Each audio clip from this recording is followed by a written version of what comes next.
Well, this here is the all-new updated Honda City for 2017, and meeting it for the first time is like meeting an old friend from the school who just got a new pair of sunglasses or glasses or chashmas or Enox or whatever you want to call them.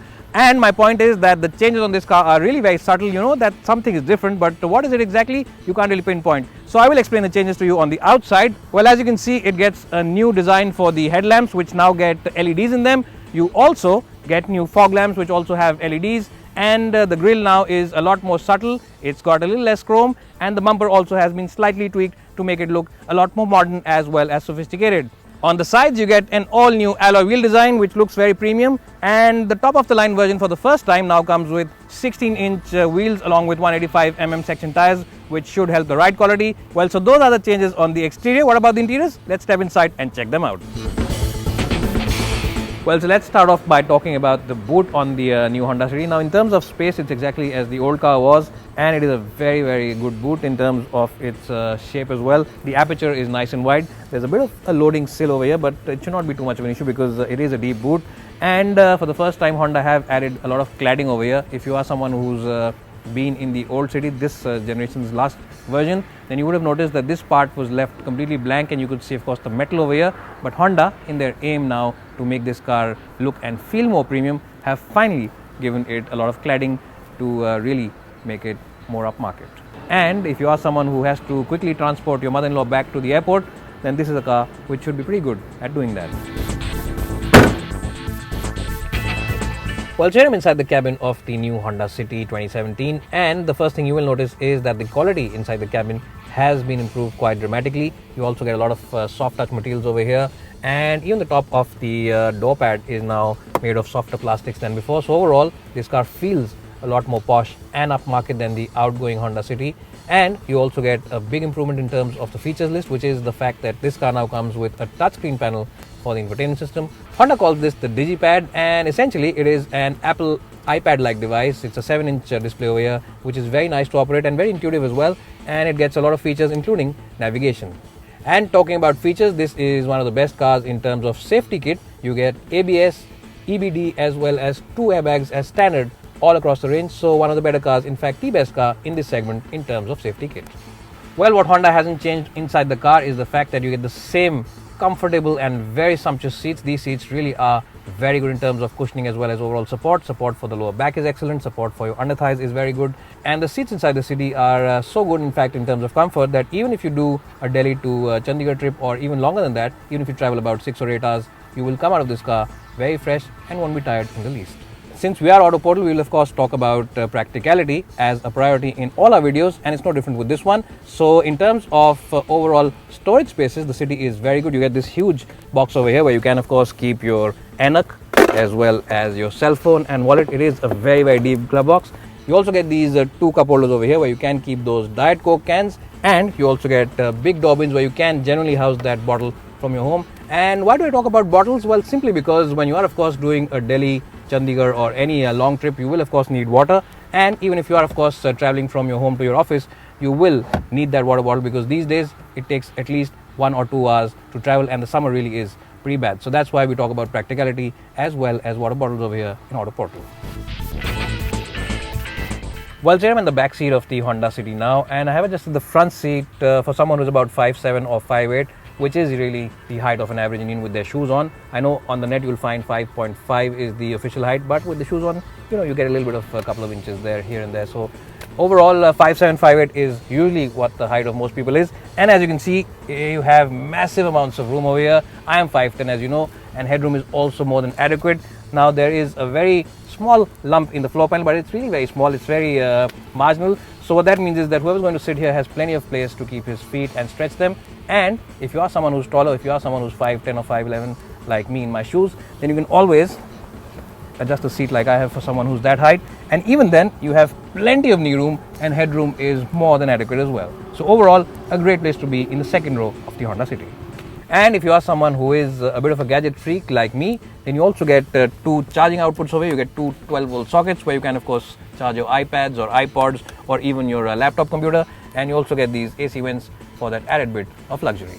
So the Honda City's back seats remain as good as ever for someone who prefers to be chauffeur driven all day long.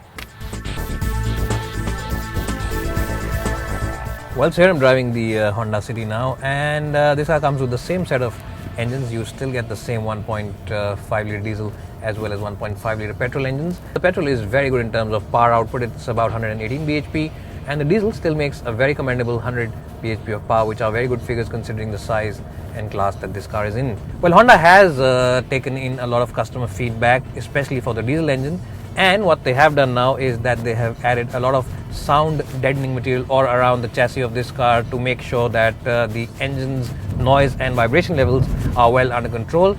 And I have to say that the diesel engine now feels a lot less clattery and a lot less noisier than the older car.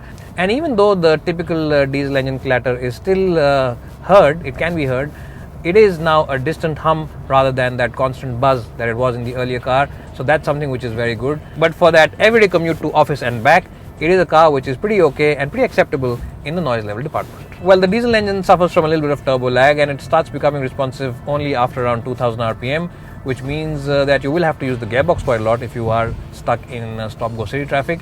But that's not a big issue on the diesel engine, because the gearbox is a pretty light unit to operate. The clutch also is a pretty light unit, and the best part is that the throws are very accurate and are very compact. You don't have to use your entire hand to shift gears. You can simply use your wrist and shift gears without any issues at all. It really is one of the better gearboxes in this segment.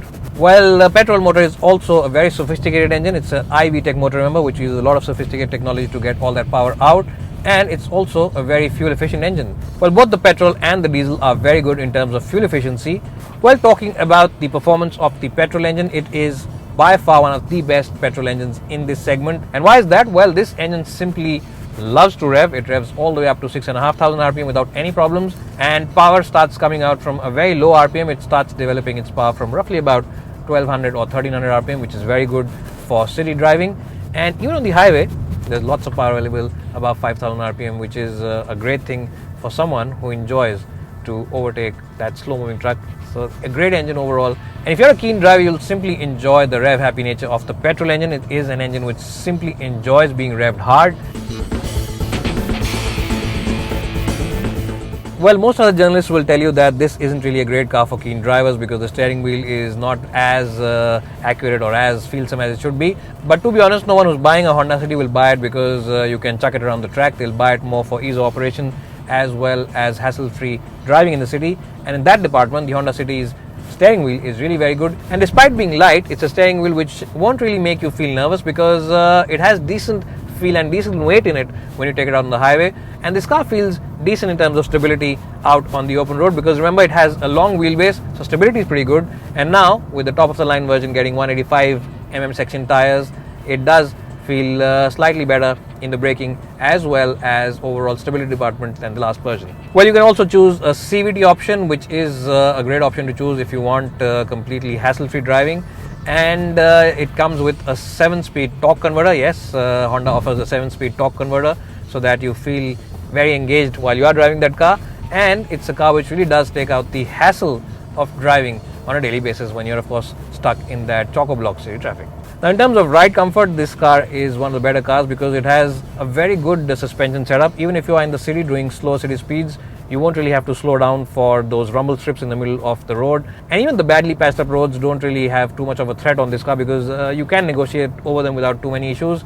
Even at higher speeds, this car feels pretty stable because remember, this car has that long wheelbase, and the suspension does its job without any problems at all. Unlike a lot of its German rivals where the suspension is on the firmer side, the one on the City is nicely set up between soft as well as firm settings. So it is a very, very good balance between overall sportiness as well as comfort. Well, every time you take out the Honda City for a drive, you will realize that it is a thoroughly engineered product. It really is a car which feels very well engineered, and Honda has done a good job with the drivetrain, especially the iVTEC engine. It really is a dream engine. It's pretty good for the environment because it has very low CO2 levels, and it is an engine which will really go on and on and on and on. Reliability of the iVTEC motors are sensational and really are one of the best in the world.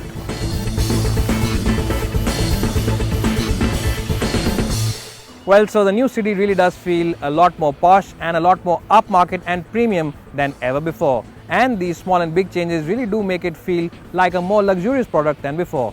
So if you are planning to upgrade from your premium hatchback and want to buy your first ever mid-size sedan, then the new Honda City is a car that you should definitely go ahead and check out. And the City is a car which has a lot of feel-good factor about it and is one of those few cars which will definitely put a smile on your face, not only when it's standing in your driveway, but every time you take it out for a spin. It's bye for now and hope to see you soon.